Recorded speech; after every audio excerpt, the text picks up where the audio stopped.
How detailed should you outline your characters? And I have a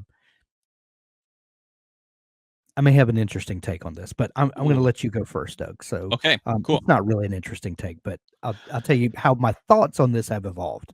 Okay. So how detailed should you outline your characters? To a degree, however much you want. It's the same thing with plotting, I would say. A plot however much works for you. However, I also strongly believe that everyone should do a sort of baseline level of plotting and then pants from Yeah. there if you want to. And Hank, you and I have chatted about this, a Yes. few times now. But same with characters. I think especially the more important the character is, i.e., your protagonist and then your antagonist and then important secondary characters and then less important secondary characters and then tertiary characters. The more important, the more planning you do, the better you need to understand them because they are so intrinsically linked into your story that, like, if you don't understand your protagonist, you don't actually understand the plot of your story because they are Right. the ones navigating it and making it what it is. You can understand the conflict, like the external conflict of your story, but you don't actually understand the plot until you understand your character well enough. And for me, when I go to write a new protagonist, I like to think of the backstory, and that especially includes the big hurt and the lie. I like to think about relationships, both those that they, especially those they had before, and how those kind of Mhm. formed a character, and the ones that I want them to have in the story. And then you want to think about their goals and their motivation. If you get those down, I don't even need to know what hair color they have, right? Like, I think a lot of people think you need to plan granularly or you need to have this perfect picture of a character in your mind. I don't. I don't need to know most of the physical details. They'll come out in time, or I might need it to be a specific way for a plot point, and then I can go back and fix it up. Like, though, those are less important than the really deep parts of your character that inform the rest of the story. Right. Right. I used to think about this, in light of a quote, that gets bandied about a lot. F. Scott Fitzgerald said, "Character is plot, plot is character." Um, while that's Coming true, for you, Fitzgerald. yeah, coming for you there, Scotty. Um, the the and I used to believe that wholeheartedly, or I used to improperly apply that.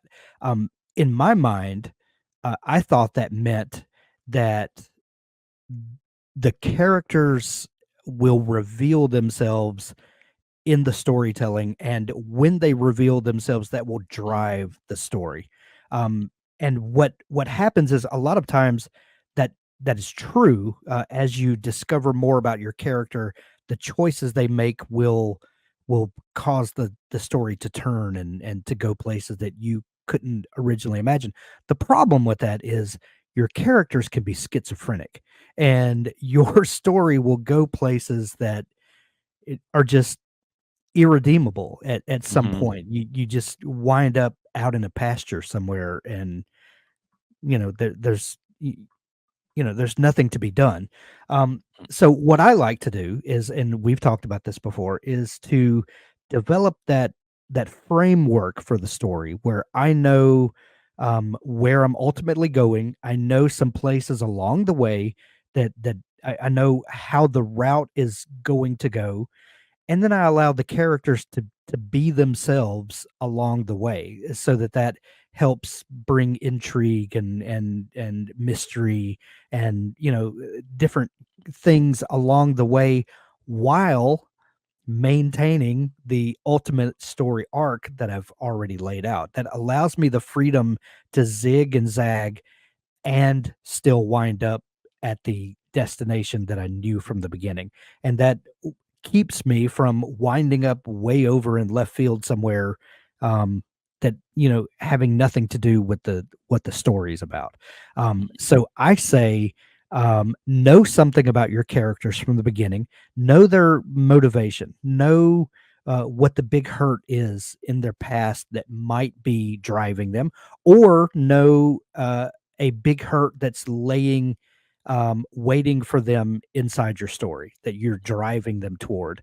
Um, and then leave some aspects about their character that maybe you don't know, that are there to surprise you, but not surprise you so much that it derails your story. Leave some mystery about your characters, but give them a framework to operate within. So I say don't necessarily know everything about your character, but understand what their initial motivation is. Understand what it is that might change their motivation.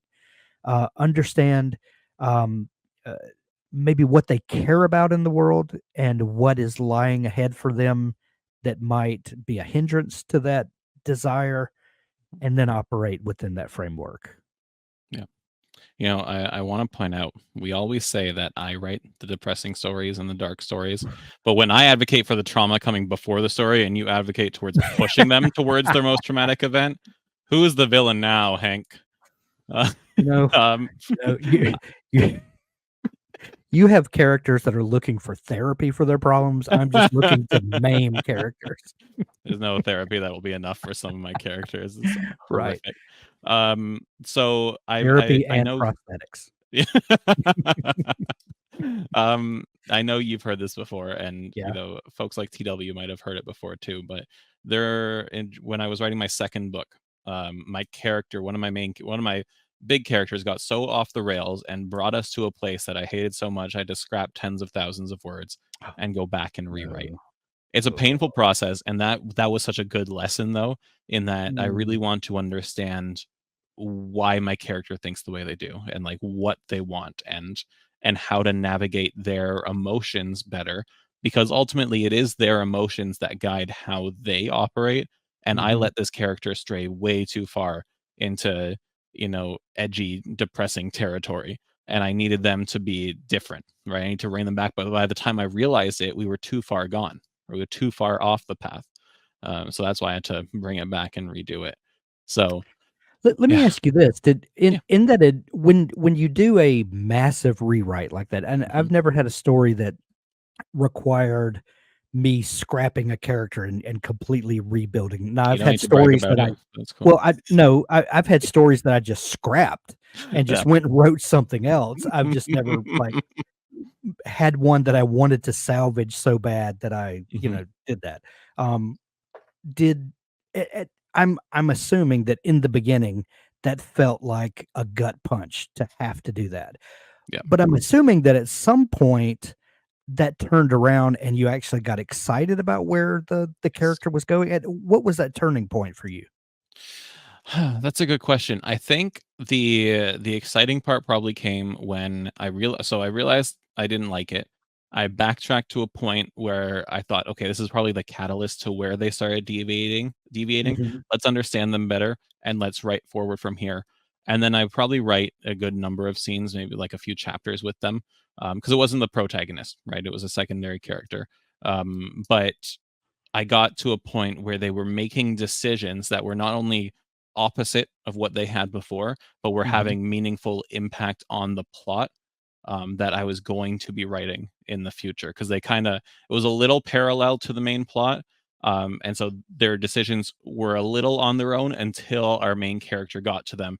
And then it was all intersected, right? So when I got to that point, their decisions have an impact on who I'm writing this story about, and so then I can be like, "Oh, that's exciting. I love how this twist ended up. I like this like obstacle that my protagonist has to face now." So I guess yeah, I don't know if there's a way to succinctly say that, but when it was opposite what they used to be doing, and when they presented challenges for me to overcome in a fun way.